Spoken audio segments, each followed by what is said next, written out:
Hi, it's Reverend Barry, and today on the Music Money Podcast, we're going to talk about how to build a text message list or an SMS list of your fans. Well,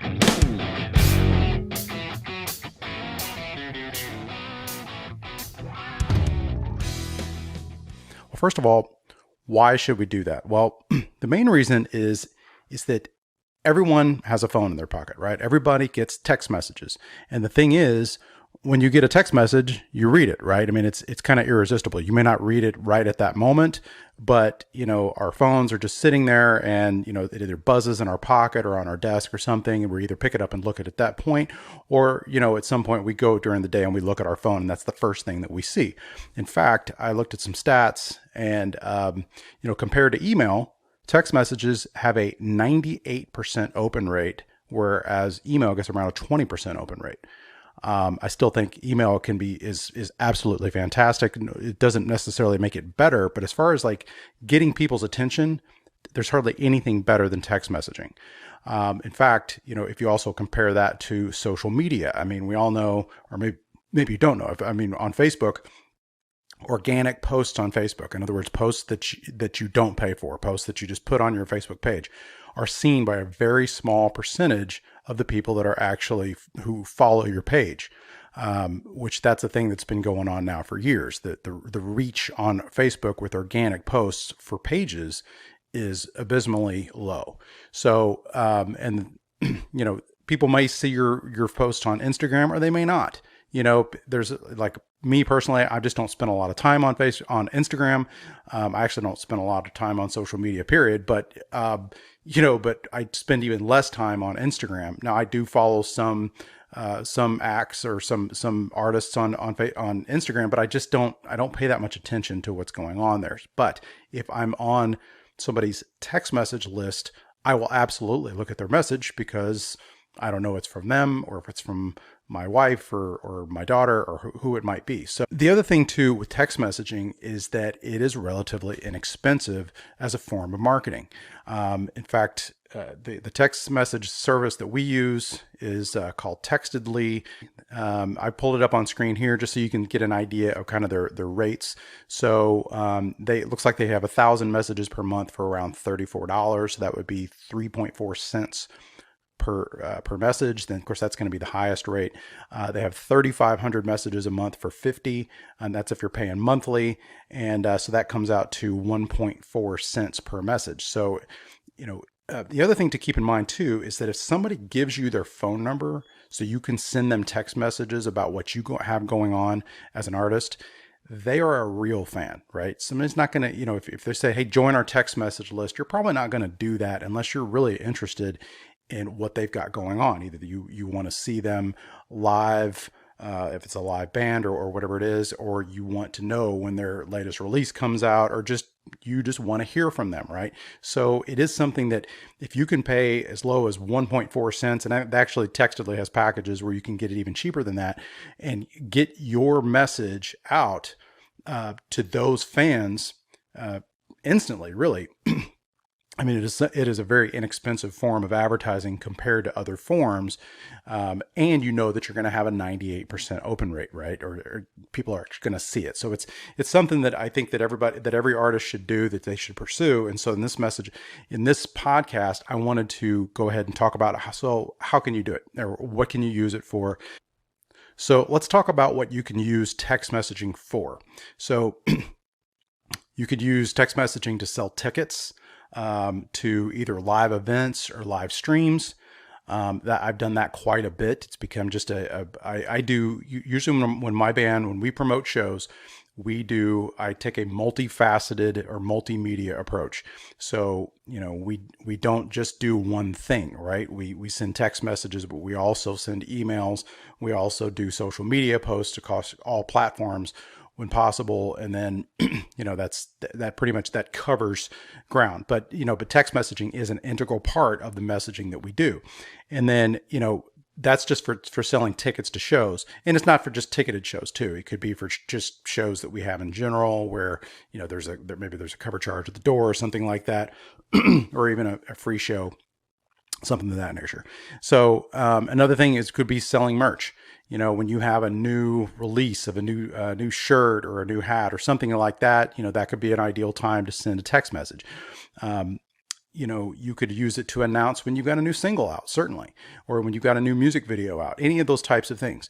Now, and you could also use it to drive traffic to, like, if you've got a new single out and it's come out on Spotify, or, I actually prefer to, if you're going to do that, you might want to use your text message list to build your email list. It's important to have both. So like if you were to have a new single that's released, before you release it on Spotify, maybe you make it only available to people on your list, and you say, hey, you can download the MP3 of it, just, and have a link that goes straight from the text message to the MP3 on a page, but have them opt in to get it by giving you their email. Because a lot of times, I know definitely with me, my text message list is smaller than my email list. I'd love to be able to grow.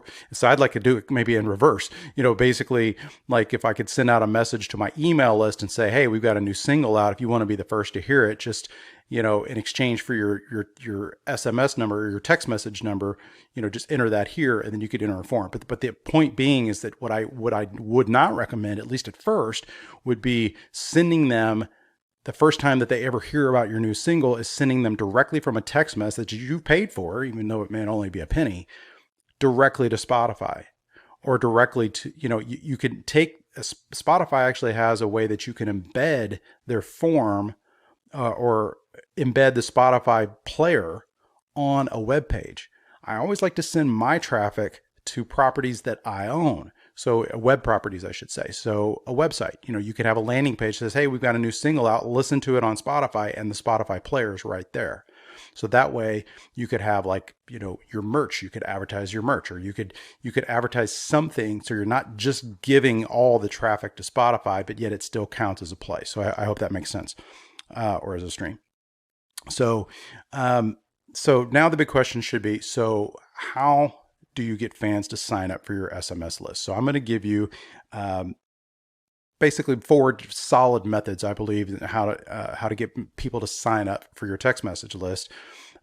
Fans of your band, or even new fans, people that are just getting newly interested in. So the number one, not the number one, but definitely the most kind of one of the most more obvious ways would be to share it at your shows. If you perform live, or if you do a lot of live streaming, you could just say, a lot of these text message platforms, or I think all of them pretty much, they would give you a number and a code. I forget what they call these codes, but basically, like with ours, if you want to join our list, you dial the number 33222 and you text the word funk, F-U-N-K, hit submit, boom, and then you're automatically joined to our list. So pretty much all of those text message platforms are going to work that way. So they're going to give you a number, and then you're going to set what you want, like that, I forget the name, but that code that you put in there, that's going to get people to join your list. So that's one way to do it. Now, the downside with that is that you have to, like with me, my bandmates would definitely say, well, when I'm on the mic, I forget a lot of times to mention our text message thing. And then too, people are, like with in the performances, they're at the bar, or they're on the dance floor, or they're out in the audience. They just don't want to do it. It's like they are interested in your band, but they're talking to somebody, or they're flirting with somebody, or whatever they're doing, and they don't want to pull their phone out and do that right at that moment. So that would definitely be something like you might want to have on a sign, certainly on your merch table. Just repeat that message that they can sign up for your text message list really easily. All they have to do is just pull their pocket out, boom, boom, boom, and they're done. Another thing would be to have like a form on your website. That gets a little bit more techie, but I'm sure there's a way that you could actually have a form. Hey, you want to join our text message list? Just fill out this form, boom, boom, boom, hit submit, and now you've joined our text message list. Now, I'm going to go ahead and go to our website. I'm going to show you, we've done it in a really easy way. So here we are on our website, and it says get text alerts. And then I just have it really simple. It says text the word funk to 33222. I basically just pulled it up on my phone, put this little graphic in here. Shows them exactly how to do it, and that's it. I probably could have put some kind of form or something on there, but I thought, this just gets to the point. This is exactly how you do it on your phone. These people, and So maybe that's one way you could do it. Now, another way you could promote your SMS list would be to do it, of course, on social media. Put a sticky post at the top of your Facebook page. You could advertise it on Instagram. It's basically anywhere, just to remind your fans that, and you want to try to give them some kind of benefit to it. I always, now I said I always, but especially if I'm advertising it, I would certainly have an offer, give them basically a bribe to sign up. And I could have done that on our website, and maybe I probably should. It requires a form and a lot more techie kind of stuff. But that would be kind of an optimal way to do that. But now, if you're interested in getting new fans, people that have never really heard of your band before or heard of you as an artist, but you're promoting a video or something of that nature, you could actually get people to sign up for your text message list and give them an offer that way. And I'm going to show you a great way to do it is with Facebook lead ads. So I'm actually going to show you on screen here an example of a Facebook lead ad that I ran. Now that's not necessarily for text messaging, but the way that it works, a lead ad actually has a form on it. When you click, like I'm clicking on my ad right now and it's clicking sign up, there's a form that pops up that's actually a Facebook form. It's not a form that I set up on a separate website. This is actually a little form that Facebook gives you. And the really cool thing is that it pre-populates your information on the form. So when a lead sees your information, that number and then they just click next and it walks them through the thing. So the thing is with Facebook, people, what's the information that they give Facebook? They give their name, of course, and their email and their phone number.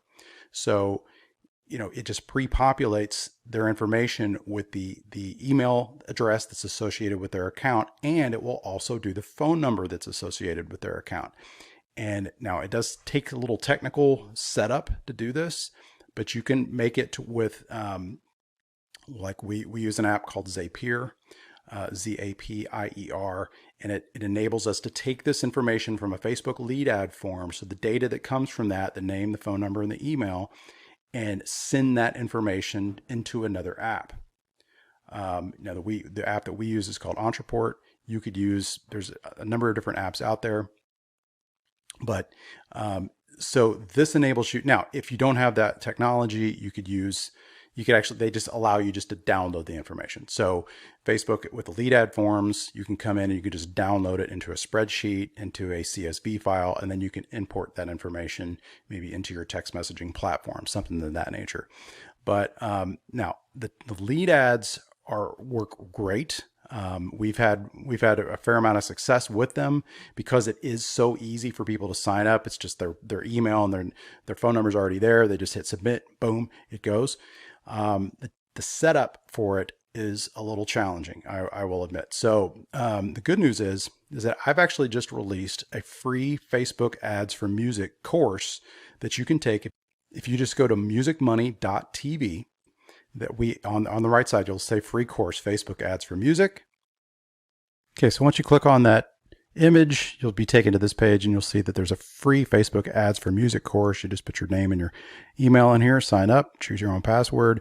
And in this, I cover a lot of stuff in here because the Facebook ad platform is amazing, but it can also be very technical. And lead ads especially can be pretty technical because there's a lot of moving parts to it.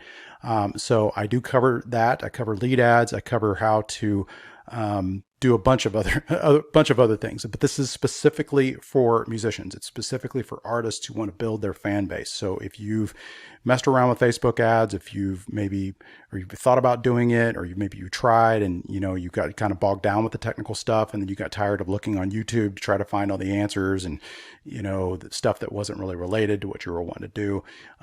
I just walk you through, and I use my own ads as examples, my own stuff that I've set up for my own band throughout the years. I've done a lot of Facebook advertising. We've pretty much advertised on Facebook since day one, and we're going in our 8th year of doing this. So there's a lot of great information here under the hood, and it's free and it's pretty thorough, as you can see here.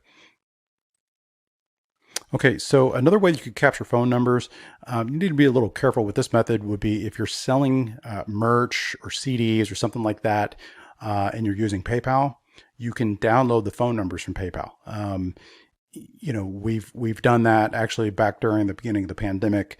I had all these people that had bought our CDs on actually with the Facebook ads campaign that we've been running for about a year and a half. And I never messaged them anything, but we were in the pandemic and we were doing a live stream. We were selling tickets to a live stream, and I needed to sell as many tickets as I could to try to make up for some money that we lost from gigs. And so I went ahead and sent a text message to people who had bought the CDs from around the country, as I knew I might be able to get them on the live stream. So that's certainly a method that you would want to be careful with, because those people really haven't opted in to your email list, or I'm sorry, to your text message list. But they did buy my CDs. They were a fan of the band. I had their email address. So I would just send in the text message. I only sent one message, for one, because the list was pretty large. It cost a fair amount of money to be able to send it. So that would be another way that you could get people in. So again, let's just cover those real quick. You could announce your text message list at your shows. You could put a sign up by your merch table, which I would recommend. And then you could put a form on your website, or you could even just put that image up on your website, just like I showed that we do in ours. I do recommend, maybe even making an offer, you can get a download of a bunch of unreleased material or alternate versions of our songs, or even just a bunch of songs, and, kind of sweeten the deal a little bit to give them a reason to give you their phone number, to entrust you with their phone number to join your text message list. And if you're going to use Facebook lead ads to do it, which I highly recommend, you absolutely need an offer. You need something that, you're going to give them. You'll notice with the example that I showed you, I was saying, hey, you can download 9 songs for free. It doesn't cost me anything to do the downloads, of course. I just send them to a link. Boom, there they are. And what's kind of funny about that with the whole downloads thing, our music is available on Spotify. It's available on YouTube and Apple Music, but yet we still have people download those songs like crazy. I don't know why, honestly, but maybe just people just like having those MP3s. I don't know really why people buy our CDs when they can go listen to, or when they buy our CDs when they can go listen to it on Spotify. But a lot of people, they're just not into that. They're not into streaming. So I wouldn't second guess the method. You really just need to kind of trust the methodology and test it as an ad and see if it works. If you don't get people downloading your stuff, maybe they're just not interested in downloads. But there's only one way to find out. That's to test it yourself.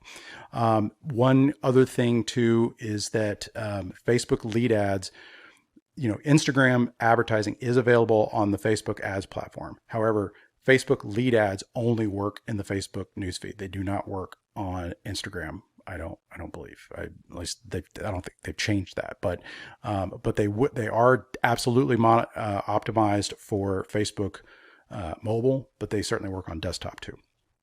Okay, so so once you've built up an email or a text message list, how often should you use it? Well, you definitely don't want to abuse it, because you don't want people, people will unsubscribe. Don't be offended if people, if they get your messages for a while and they unsubscribe. It's just part of it. Just like in the same way that how we'll have people unsubscribe to your email list or stop following you on social media or whatever. You can't take offense to it. But our band, we normally play a couple shows a week. And so we'll send one message per week that announces both shows. And now when we are doing a ticketed event where we're trying to sell tickets and our paycheck basically revolves around whether we sell tickets or not, we get a little bit more aggressive with the messages, or a little bit more frequent. So say it's a couple weeks out from the date of the show, we would do maybe 2 to 3 text messages within that time frame. And we're, again, keeping in mind that we're also doing emails, we're also doing social media posts, we're hitting them from basically all angles. And then a lot of times when we're doing live shows, especially ticketed events, I will also run ads. I want to make sure that our fans see that we're playing a show and that give them a good reason to sign up. And then now, if you're selling tickets, you definitely want to put a link in the text message you're sending out. Now, most text messaging platforms have a link shortener built in, because you definitely want to shorten your links. Because you only have usually 160 characters that you're going to be able to send a text message out. Now, our particular platform, Textedly, does give us the opportunity to expand that into, like, basically, I think double that. I don't do that. don't really see the need, because, to send out a long text message like that. Plus it counts for 2 messages. So, and you can also do this thing where you can put graphics in the actual text message itself. So it sends basically a photo or a graphical image. Again, that's not something that I usually bother with, but you could try it yourself and see if it works better. But the thing that you definitely want to do is you're going to do a link, which you probably should. There's really no reason not to. So, because you can only have those 160 characters. So you want to, get to the point. So like if it's about a show, it's about we're playing at this place on this date at this time. You want to put those 3 things in there. And then, for more info or, just have a link right there that could go to your webpage. Certainly if you're selling tickets, you want to go to the ticketing page where they can buy right there on their phone right at that moment.